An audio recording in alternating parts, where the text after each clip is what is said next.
Although Heather Resler was diagnosed with celiac disease age 16, she loves baking. She's used a gluten-free and paleo lifestyle to improve her celiac symptoms, as well as help other members of the family overcome food intolerance problems as well. Here's her story. Good morning, Heather, and welcome to the Low Carb Paleo Show. Thanks for having me. Our pleasure. And Mark, how are you doing today? I'm doing wonderfully well, thank you, Alain. And good to see you too, Heather. And I hope you're both doing wonderfully well too. Yep. So Heather, your friend Sadie Raditsky told us about your wonderful paleo products. And, that made us curious. And you are the creator behind Paleo and share your paleo interpretations of regular American baking and cooking recipes. Can you tell us about your personal path to Paleo? Yeah, totally. So first I want to say thanks again for having me. I really appreciate it. I met Sadie at Paleo FX actually, and we had so much fun.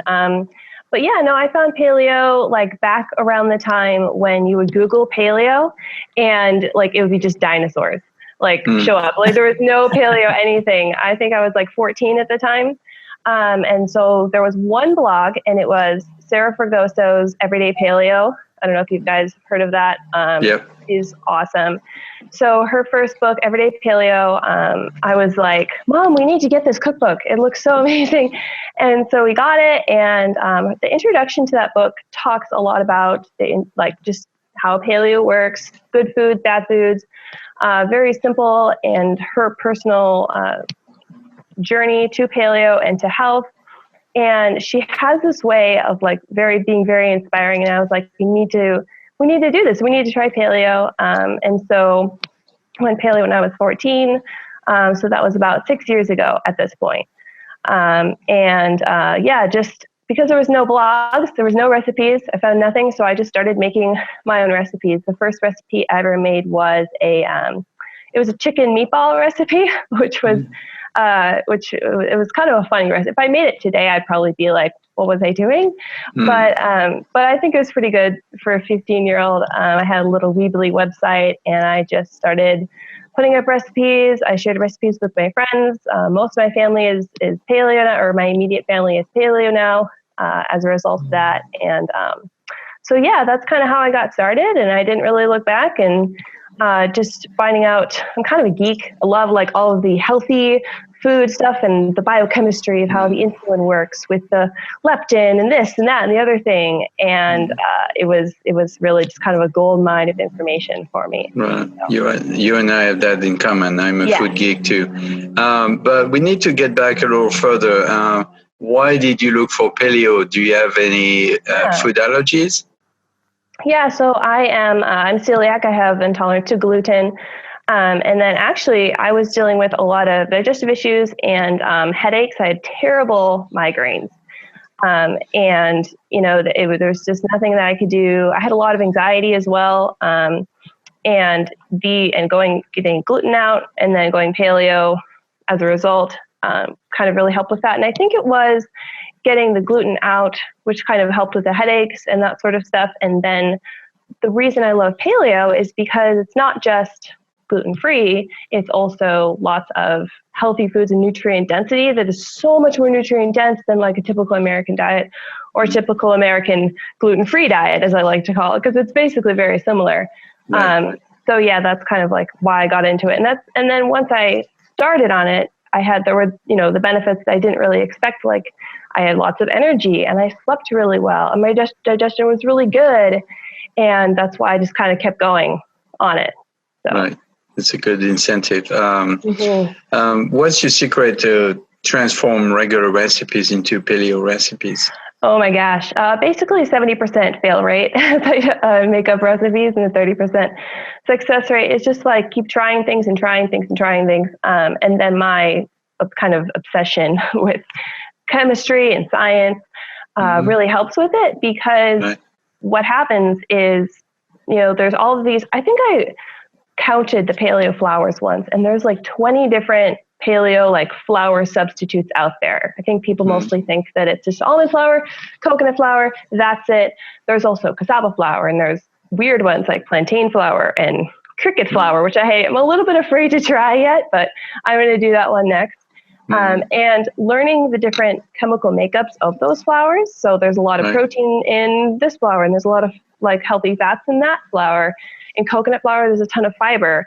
And understanding what a baked good needs to, because I love baking specifically, what a baked good needs to rise and to have a good texture, and kind of replicating that chemical makeup with flours that don't have gluten in them. So it's a lot of trial and error. It's a lot of time, and it's a lot of just passion for just cooking and eating. You just like to play with your food. That's it. Basically, yes. Just have to admit it. It makes a living playing with my food. So the trick, because I'm also a baker. I mean, in a past life, I was a master baker. Yeah. What do you use to replace gluten? How do you keep your baked goods from falling apart, since gluten is not there to hold it together? Right. So it's basically it's a combination of protein and fiber and a little bit of starch. So it depends. I think for me, I identify what is the gluten doing in this recipe. So for an example, bread, right?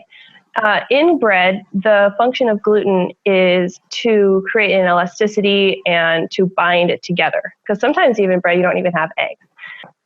When you make a paleo bread, you want to replace that binding power that is in there with the gluten. So what I do is I add more eggs, I add a little bit more starch, and I add a little bit more fiber, and that comes together to create an effect that's very similar.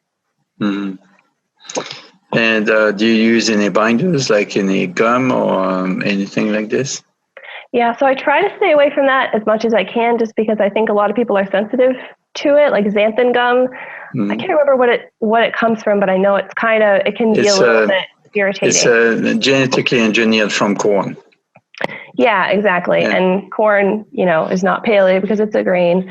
There's guar gum, which I think is from a bean, which is also not paleo. Right. Also not paleo. So then I like to use, I don't know if you've ever used psyllium husk before. That's pretty good. It's just the husk of a seed. So not necessarily, it can be irritating to some people, but it's like less so than xanthan gum or guar gum. I do.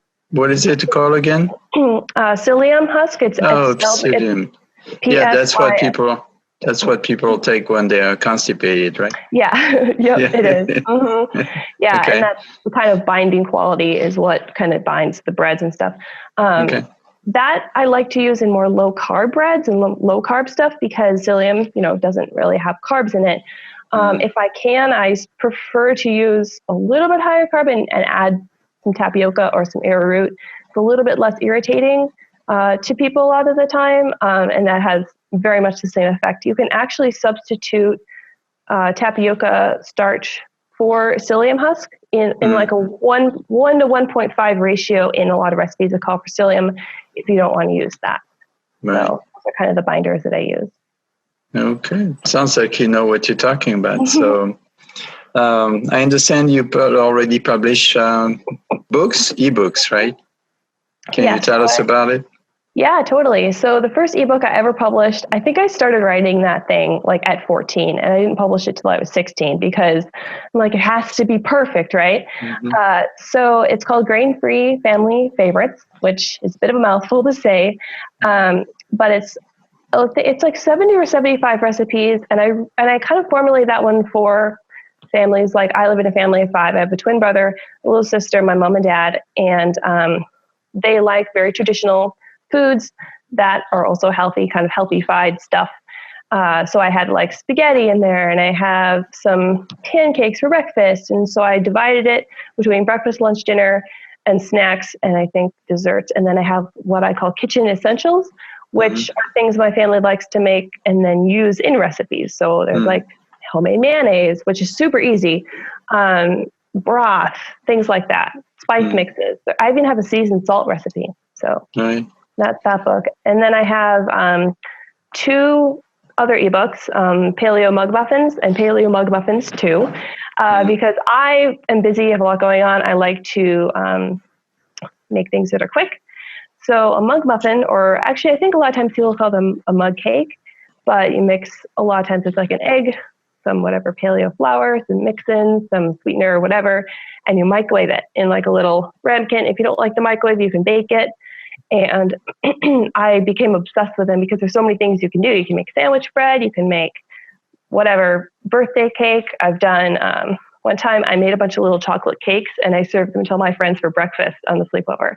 And they were all paleo friendly. So that's what those cookbooks are for.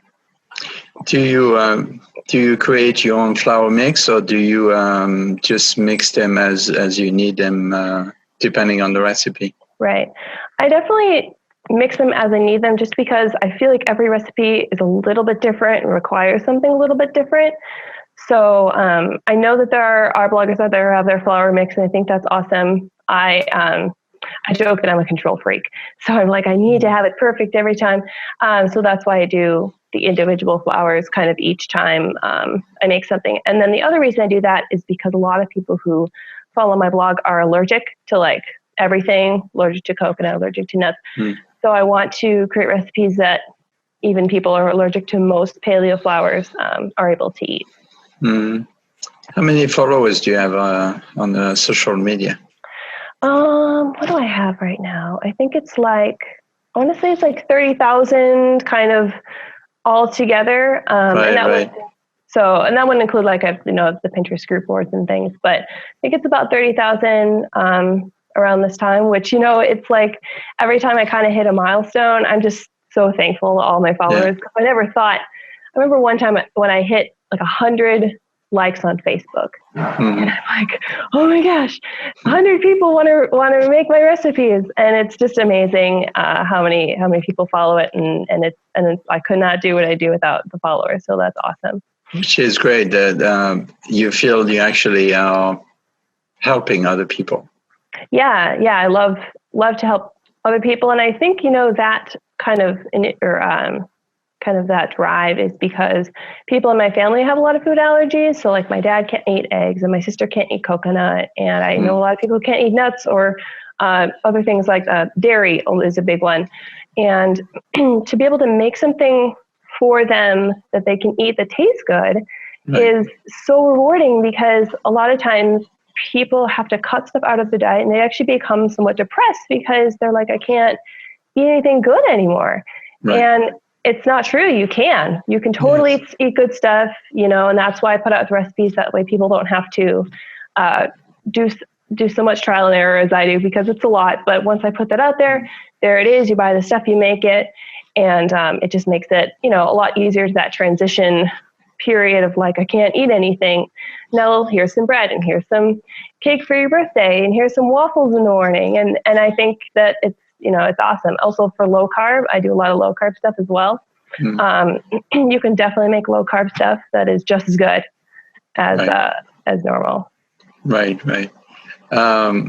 I know you're still young, but have you noticed an increase in people with food allergies? Because it seems to be more and more prevalent nowadays. In my days, never heard of food allergies ever.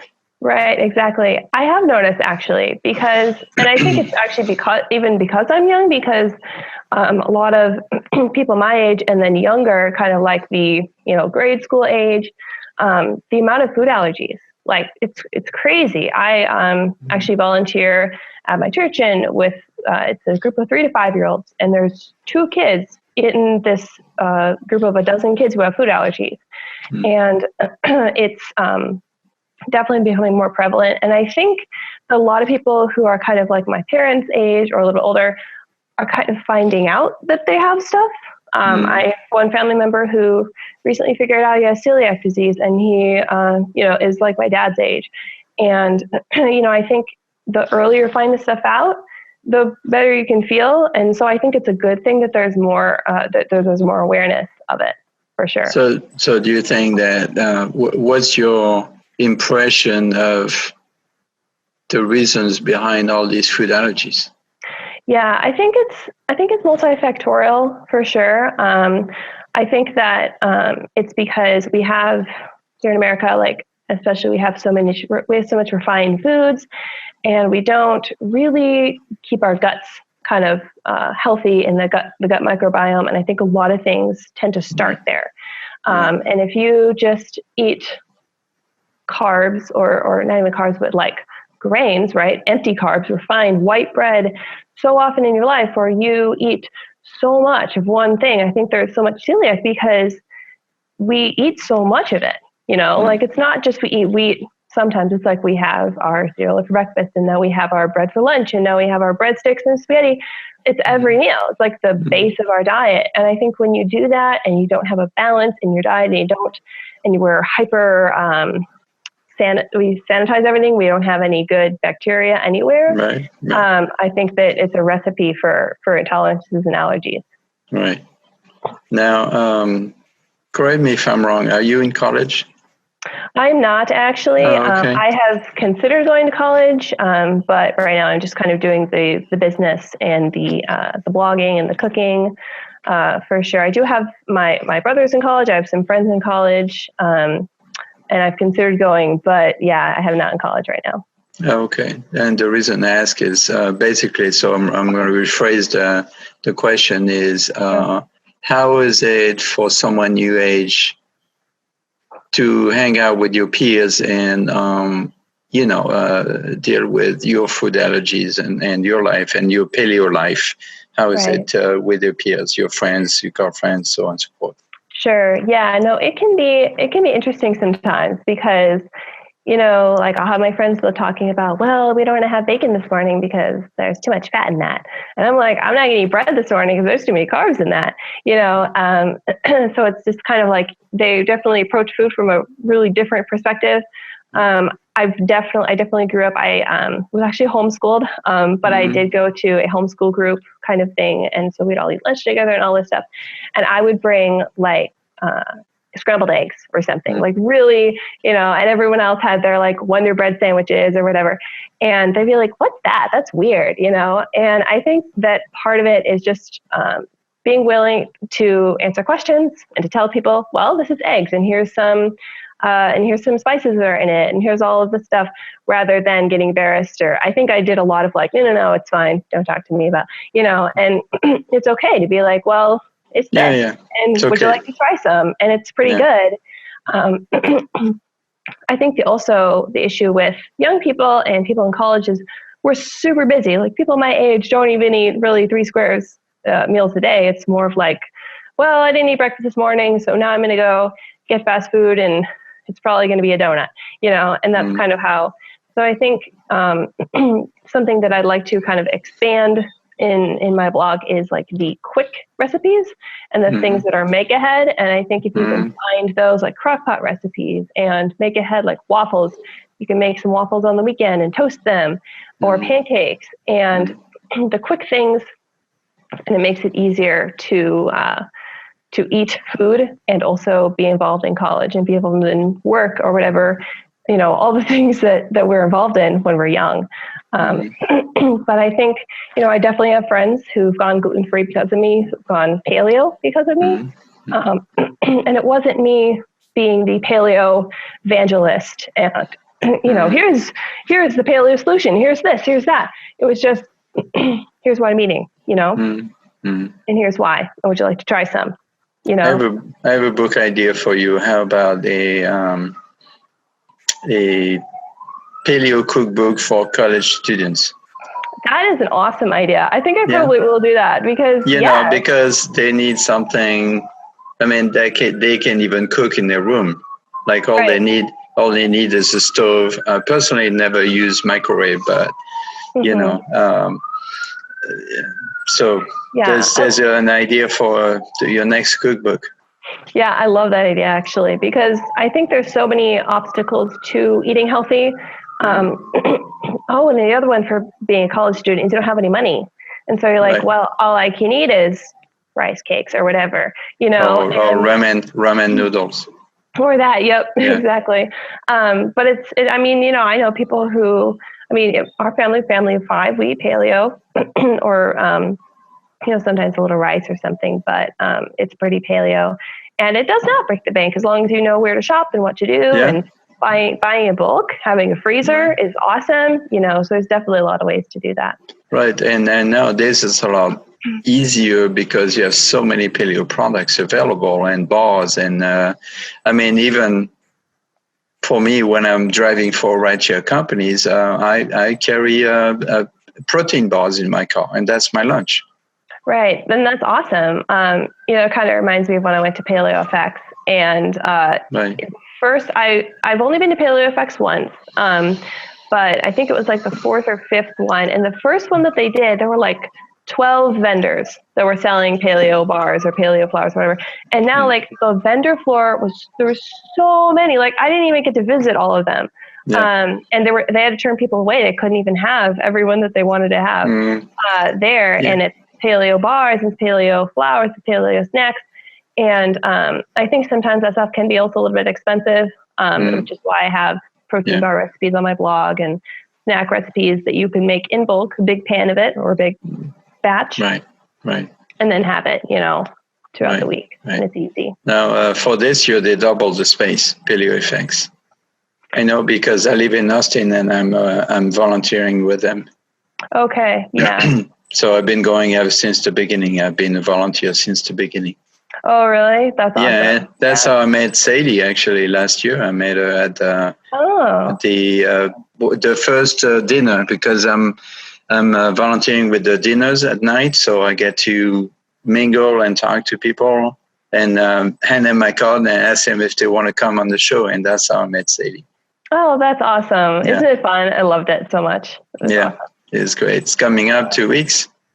I know, it's craziness. I would go, but I have a lot going on with the blog and stuff right now, and I can't make it. But yeah, it was an awesome experience for sure. All right, Mark, your turn. My turn already. That was quick. You obviously speak very fast, Heather. Excellent. When I was trying to revisit something first, I mean, you said you didn't spend too much time being a paleo evangelist and that sort of thing. But how did you pass on your enthusiasm, particularly to sort of family members? Because the prophet is never welcome in their own town or village. So that must have been a bit difficult. It was. It was just, I think a lot of times people watch you more than they listen to you.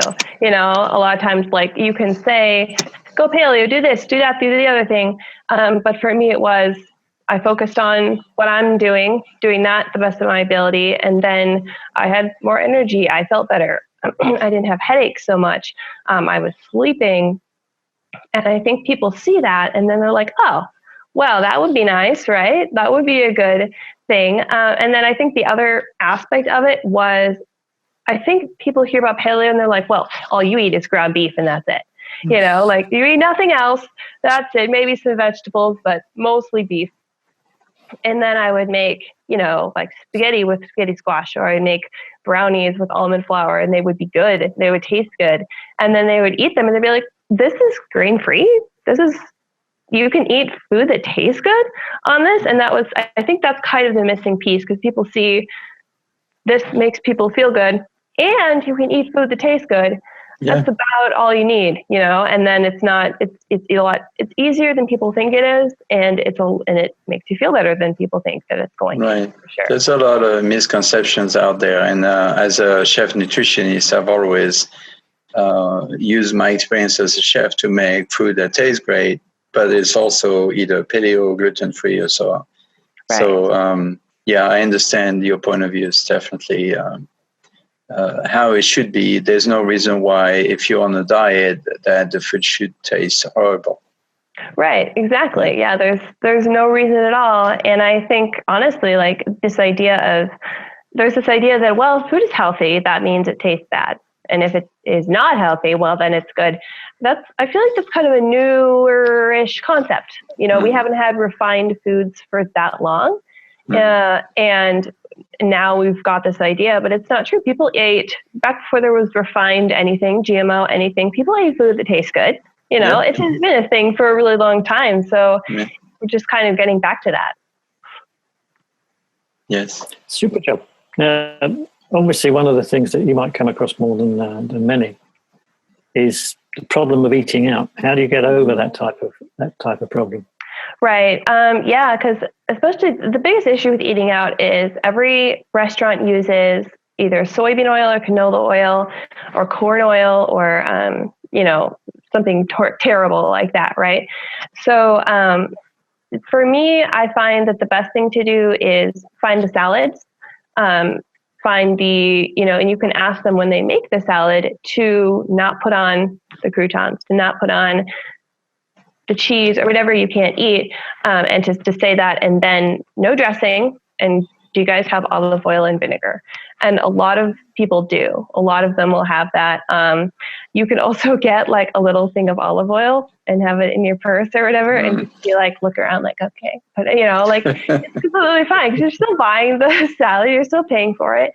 And if you're okay with getting a little bit of kind of omega-6 stuff, like once in a while, you're not eating out, every day, you can get like the steak and say, instead of the potatoes or instead of the bread or instead of whatever it is, can I have veggies or double veggies or a side salad, and some water with lemon? It's completely possible to eat out without going off too much of paleo anyway. You don't have to get the pizza. You don't have to get, there's a lot of different options. And I think in most places we'll make those substitutions if you're nice about it. If you say, I have the sensitivity to this or that, the other thing, you tip them well, and it's good. So. Right. You live in California, right? No, I actually live in Wisconsin. Oh, Wisconsin. Okay. Mm-hmm. So you because I was thinking, well, in California it's a lot easier than maybe in the Midwest, but so the Midwest is difficult. Yeah. So Wisconsin is this is beer and cheese and potatoes land. Right. And meat and corn. And meat and corn, yeah, basically. Yeah. And the meat is probably mostly there's a lot of feedlot meat here. There's a lot of GMO corn. Right. Corn syrup is like, in everything. Check your pockets. There's corn syrup there. It's everywhere. Yeah. And so, it definitely is a good bit harder. And that's why I like to find, there's certain restaurants that are going to be better than others. So here we have there's actually a fast food restaurant here that I sometimes eat at. It's called Culver's. And actually my dad used to mow Mr. Culver's lawn. Like this is like a local-ish thing in the Midwest. They have like burgers that are 100% beef. There's nothing else added, and you can get it without a bun, and you can get it with extra veggie. You can get stuff that makes it easier. And then there are a lot of cafes, like a lot of like kind of hole in the wall things over here. Yeah. And a lot of people there are really nice. They're the owners. They want to make you happy. And so they are actually pretty willing to make substitutions for you. And, and also look online beforehand. Most of them have websites. You can call them and be like, hey, can you substitute this, that, the other thing? And if they can't, there's probably other options. There's a little cafe. It's actually a coffee shop. And it's just like it's super tiny. It's called the Deli Bean. It's in a town of like 9,000 people here because, nobody lives here. And they have gluten-free wraps. Now, it's not paleo. It's not perfect, but they have it. And it's there, and they're like really tiny, and it's impressive. It's becoming a bigger thing. It's becoming a bigger issue, and so the smaller kind of businesses, the more remote stuff, are having to make those substitutions and give those options. So I guess you don't have a Whole Foods market next door. Nope, definitely not. I live out, I've been basically in the middle of nowhere. Our neighbors are cows, literally, like there's a fence and we will pet the cows. Like that's our neighbors. The Whole Foods market, it's like an hour and 10 minutes away from me. I don't really ever go there actually, because it's pretty expensive. Yeah. There is a health food store like 30 minutes away from me, which is about how far everything is away. And so we go to town once a week and we buy things from, we will go to like the supermarkets, like the normal stuff, but then for the gluten-free things, the flours, the more organic, we'll go to that store. And I think that, again, as the demand becomes bigger and there's more like people want this, it becomes available. So do you find it difficult to find real grass-fed beef, like the real thing? It actually is not too hard here because this is cow land. There's actually a lot of Amish and Mennonite people here, and a lot of them will raise grass-fed beef. Okay. There's a lot of people who will raise just 6 cows. We have friends actually. They raise 6 cows every year, and it's grass-fed, and they sell it to their friends. And because this is kind of cow land, you're able to do that. I would think that it would be probably harder in a place where it's more metropolitan and it's a city. In that case, you have places like, I don't know if you guys have ever shopped at thrivemarket.com. They have. Yes, that's right. Yep. Yes. Yes. Yeah. So there's things like that. There's U.S. Wellness Meats. There's a lot of grass-fed. Oh, there's Butcher Box. That's really good. They will send you, it's like a subscription service to meat that's grass-fed, and it's awesome. And so there's options for either one. But usually we have our chest freezer. We buy half a cow, and that's how we eat our meat. Okay. Super job. You might run us through your books a minute, because you've got quite a few, haven't you? Yes. So I have the Grain-Free Family Favorites, and then I have Paleo Mug Muffins 1, Paleo Mug Muffins 2, and then talking about grass-fed beef. There's a lot of grass-fed beef recipes in Grain-Free Family Favorites 1. But actually, the Grain-Free Family Favorites 1 is great because it's actually on Amazon Kindle. So people have their Amazon Kindles, they have their tablets. That's really good. And then the Paleo Mug Muffins, I specifically made in a PDF form. So you can print out one page, and there's the recipe, and then the pictures on. I think it's on the page, but it's small, so it doesn't take a lot of printer ink. And so you can have that in your kitchen and mark it up and do all of those things to make it. I really want to make eating healthy easy for people, and that's why I have the books. Great idea. I mean, yes. You said earlier that you're going to be quite busy this year, so you're not going to Paleo FX. So you're going to be going anywhere else this year that people might sort of be able to come along and say hi? Right. No, I'm basically pretty much around here in Wisconsin doing. I might be doing a cooking class. There's a little store in Baraboo, Wisconsin, 10,000 people there, but it is going to be I might be doing a cooking class, and it's just in a little store called Becca Cates, beccacates.com, and I can give the link to that. But yeah, so I teach. The last one I did, I think I did it was in January, and so I did a healthy eating one. So it's just healthy, clean stuff. I do want to do at some point a paleo or gluten-free, grain-free baking class. So if anyone is around the area or will be in the area at some point, I'm not sure when it'll be exactly, but I do sometimes do classes over there. Right. So I have a question. You say you're not going to college, but you're leaning towards what? Becoming more like a nutritionist, or more like a scientist, or more like a chef? Right. I would say more like a chef. I definitely enjoy the cooking part of it. And I think, a lot of people do the nutritionist stuff, and they do the dietitian stuff. And I've considered doing that. But I think I've really found my passion in bringing the science and the nerdy stuff to the kitchen, to people who maybe might not be such a nerd or a geek as I am, and to bring that to them. So I definitely want to keep doing that and keep bringing healthy food to people's kitchens and doing the blog. I do some freelance writing and things like that. I would like to write another. I actually really like your idea of the college paleo cookbook. I might steal that. That's fine. Okay. I'm done. I've written 7 books. I'm taking a break now. Awesome. But yeah, no, I think that's what I would really like to do, is just to continue doing what I'm doing, to expand it, to bring it to other platforms. Just all that chefing in the kitchen. So when you become a chef, let us know and we'll talk again. Yes. Yeah. Super job. So where can people find out about you? So I have my blog, cookituppaleo.com, and then I have Facebook, which is facebook.com/cookituppaleo. Pinterest is pinterest.com, cookituppaleo. I have Instagram, which is Instagram, cookituppaleo. And then actually on Instagram, there's a little underscore in between each of the words, so it's not just one. And then I'm on Twitter, which is the same.